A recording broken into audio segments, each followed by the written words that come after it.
Right. Jake. Thank you, everyone. Sorry, we lashed out and had morning tea at the same time, so that's why we've been a wee bit longer. Mary's just got a bit of housekeeping to do. Great. Okay, so we're just clarifying the proposed amendment by Councillor Templeton because it's a bit of a grey area about whether this is revoking a previous decision and needed to go through the standing orders 5-day notice period. But because it's a grey area, we're suggesting, and the chair has agreed, that the motion does go ahead, but it or amendment, sorry, could go ahead and be put to the vote. But it would need to note that it actually is changing the resolution, altering the resolution made in the LTP, and it is actually has an implication on revenue, which Rupert is estimated to be about 230k a year, but we won't put that in the resolution. But it can go ahead and be voted on. Okay. Can someone fill me in 2 hours. on the amendment? 6 hours over a weekend, 3 hours a day, 6 hours a week. Okay. Okay. Right. Could someone just quickly explain what the amendment is? Just because So the amendments are up there on its amending Saturday to Sunday to the hours of 10 to 4 instead of 8 to 5. And then those, and it's in 3 places that this is made, 4 places. And then the other bit in yellow is just the noting that it's changing. So It was going to be the same all week long, but the amendment is to shut down Saturday and Sunday to 10 to 4 instead of, so that's the amendment. Okay. Hello. Does that mean, I was just wondering how that was calculated, like how much revenue is over that 3 hours? Is it about $800 or something? What's the... 230k. 230 grand. So Rupert, do you want to answer that? There's 620 parks, and you're taking 3 hours away every day over the 2 weekends, over 52 weekends, and calculated 80% of that cost, so 80% capacity. So it's roughly around 230,000. Thank you. We have 80% capacity at those hours of the day, though. That we've calculated the revenue on 80% capacity over the whole entire year, so allowing a bit of margin, so they're not Got full. a bit up and down contingency. Yep. Okay, so Sarah's got a second. Yeah. So you got that, Tyler? Okay, so how do we do this? Sarah talks to it and then we put it, or how do we do I it? think questions? Councillor Hanson's got a question. Thanks. Cheers. So I just want to be clear. We have no information at the moment about what the occupancy is for the different times of the days. We have no hard data, Okay. but it's very clear to see that the capacity of the car park is full the majority of the time. Right. And do we have any information on the weekend, specifically with the amendment going to 10? Again, anecdotally, the car parks are full throughout weekdays and weekends. I was there on Sunday, and it was very full. So we can only go by what we've been seeing. And just in terms of the process, like given that this will be different to what we consulted on, are there people that may be affected by the change that should actually be notified that we're making a decision, and should they have an ability to put their views forward? So just to be clear, this we didn't consult on the hours at the weekend during the LTP. So it was a decision in the LTP, but it wasn't what was consulted on. Right. Okay. So what was consulted on? And just weekdays. the weekdays. Mm-hmm. So therefore, do we need to consult? Like, why would we not have to consult if this has an impact on people? Because you consulted on the weekdays, and based on the feedback you got, you decided to add the weekends. We actually went out of our way and made a decision. Okay. No, but yeah. Okay. Right, Councillor McDonald.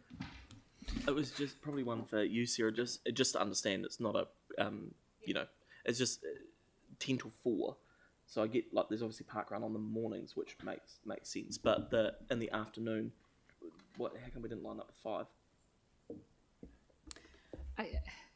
I was going to explain it in debate, but it was generally I'm not able to, the whole point of the charging was the parking turnover during the week and the people who were parking there all day, which is why I didn't vote for the weekend stuff originally. I can't move a motion to revoke it, because I'd need notice and stuff to do that. So I was just hoping to shorten the hours over the weekend, and it might be that someone's there, turns up at 3, they don't have to pay for an hour instead of. Oh, it was more So with just the families because and you had stuff. that question earlier on about the consistency through the week till 6 p.m. I just wondered. Well, if I was changing the morning anyway, it didn't. Now going to have 3 different end dates, end times during. But it's all on the signage, and people don't see. Yeah, no, I was the just trying to advice I understand got it, from giving you a staff question. originally is they didn't see a problem with the timing changes between on street and stuff like that. So it's more of a kind of not a feel, but you know what I mean. Like you think that'd be the better place to go 10 till 4 as opposed to 10 till 5. Okay. Yeah, Yeah, okay. yeah. Right. So, Councillor Templeton can speak to her amendment. Kia ora koutou. So the whole purpose of the original proposal to start charging in the heavily used car parks at Hagley Park was to discourage those who park there all day for work, and that is an issue. I've been through the Botanic Gardens and into the Almar Street car park at sort of 7:38 in the morning, and it can be 3/4 full. And that's clearly not with people who are in the gardens or in the park. And so that is a real issue. It is not the same on the weekends, and that's why the original staff proposal for the long-term plan was only to do it on those weekdays. And so, as I've just said, I'm not able to put up a resolution at this stage to not do the weekends, and the way the resolutions are worded, I'm not able to vote separately against the weekends. So I've put up this resolution in order to try and facilitate a better outcome. I am concerned that the discussion has become about revenue, and some of the publicity has been about, it will create $2.1 million of revenue for the council, when that wasn't the original purpose. Yes, that revenue will be helpful, but that shouldn't be the purpose here. And I think that, especially on the weekends, our gardens should be accessible to everyone.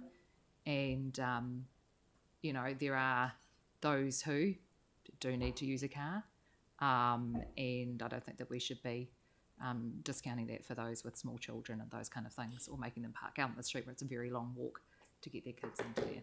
Thanks. Okay. Councillor Kewen. Yeah, I also agree that parking should not be about the revenue, and so I'd like to see us make all on-street parking in the city $1 an hour going forward. Thanks for that. Yeah, Councillor Cotter. Just on the revenue thing, it's not really about revenue. The LTP decision wasn't about revenue, but the revenue is now a result of the LTP decision. So we have built that into the budget, and also some of that revenue will be used to actually install these things and for compliance costs. So any adjustment to that revenue is going to have an impact. So it's not. The original decision was not about revenue raising, it was about equity for use of the car parks and the gardens. So today, I assume we're just having one debate. Yep. I won't be supporting the amendment. I think there's too many, as I think Councillor McDonald alluded to, there's too many, there'll be 3 different timings around the city now, so I think it's really best to keep it sort of conformity the same. So I prefer the substantive. Right, yep. Yeah, cool. Happy to second. Reason being, again, it wasn't about revenue. And as a frequent user of the Botanical Gardens on a Saturday and Sunday, I don't see many shift workers, but I see a lot of young families, particularly those from all cultures, attend the Botanical Gardens and the playground. During the summer, it's absolutely bonkers, but there is at least a car park ready for me whenever I'm there. It will be at 80% capacity for sure. But just referring to the Botanical Gardens themselves, I very rarely see what I believe to be shift workers. This is just my own experience, and there are also others, constituents who have been calling me about this, particularly focusing on the weekends. I'm in full support of Sarah's motion, and Councillor Cotter was elaborating to the times on the weekends, and in this regard, I'm happy to support Sarah's motion, but Monday to Friday looks pretty legit. And the consistency part, let's address that quickly. People say it's difficult to actually look up and read a sign and see that it's between 8 to 10 on a Monday, Tuesday, Wednesday, Thursday, Friday. If that's really difficult for our ratepayer, then it's going to be difficult for many others at this table. It's not hard doing that. Kia ora. Councillor Fields.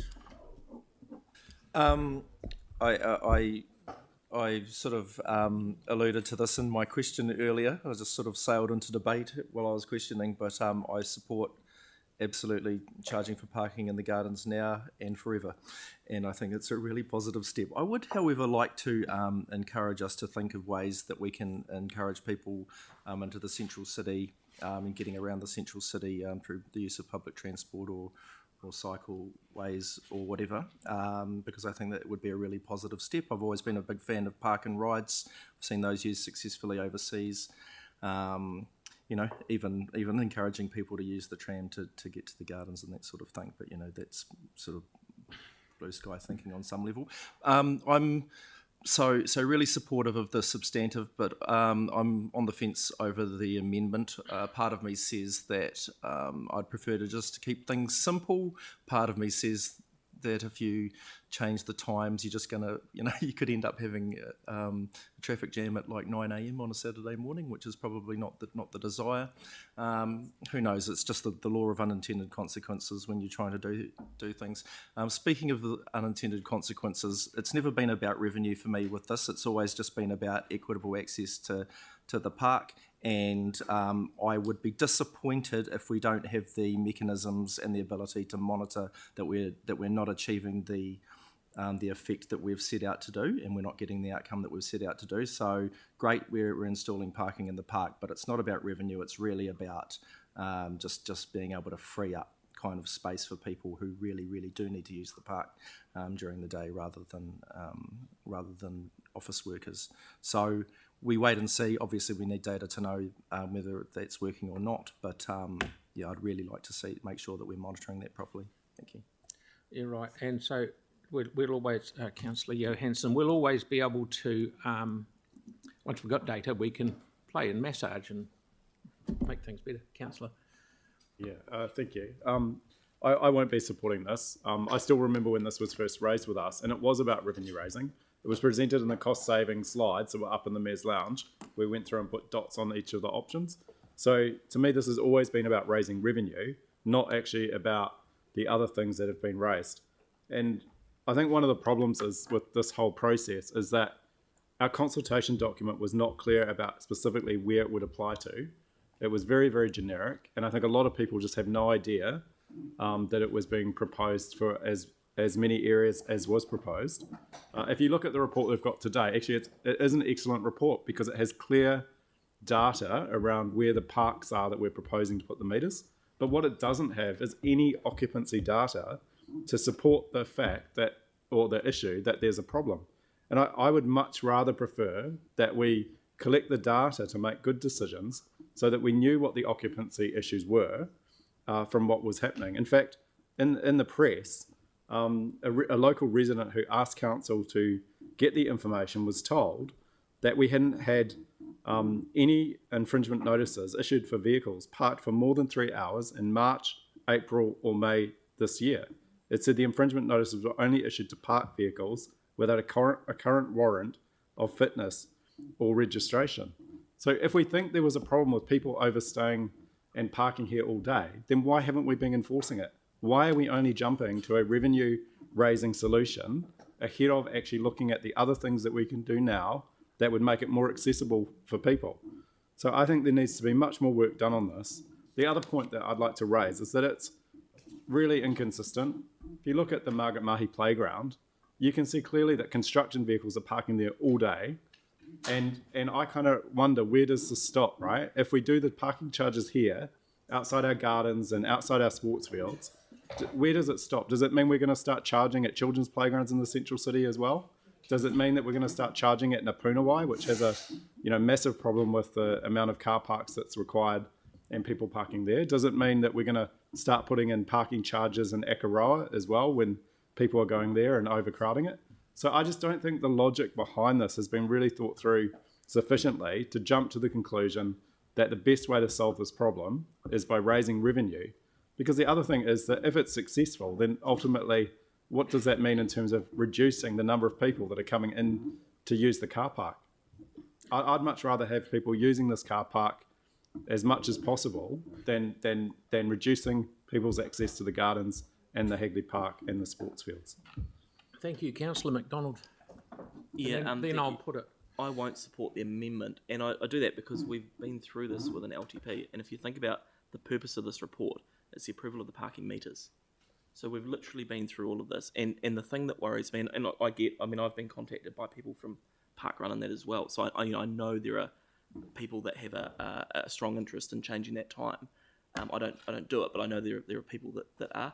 The thing with it though is the inconsistency. So we're going to have 6 p.m. somewhere around the city, 5 p.m. and then 4 p.m. I mean, if we're trying to be a council that is easily accessible and understood for everyone, can we not have some consistency across what we do? So I won't support that. But again, to me, I've kind of viewed this whole paper as a process paper that actually just should have been put because it's a requirement under the legislation. We'd already agreed on it during the LTP. So, if we talk about how we rebuild trust and confidence in council, effectively this paper relitigates an issue that was decided on during the LTP. And look, I'm up for that. If we're going to do that with everything, I'm more than happy to relitigate parts of the LTP, but it's not overly helpful in a united council delivering for the city. Correct. Okay, right. I will put the amendment, which is in yellow. All those in favour? Aye. All those against? No. I think that was lost. Okay. Now, so that just changes. Now we take out Saturday and Sunday and make it 8 till 5. Is that right? Is that what happens? Good. The recommendations. Uh-huh. So we can just put them. Okay. So I think we debated the living daylights out of this. So I'll put this. All those in favour of what we have now in front of us on the screen? Against? No, just have my vote recorded. Thanks. Thank you. That's good. Right. So that's carried. Thank you very much. Events funding. Nigel, you're up.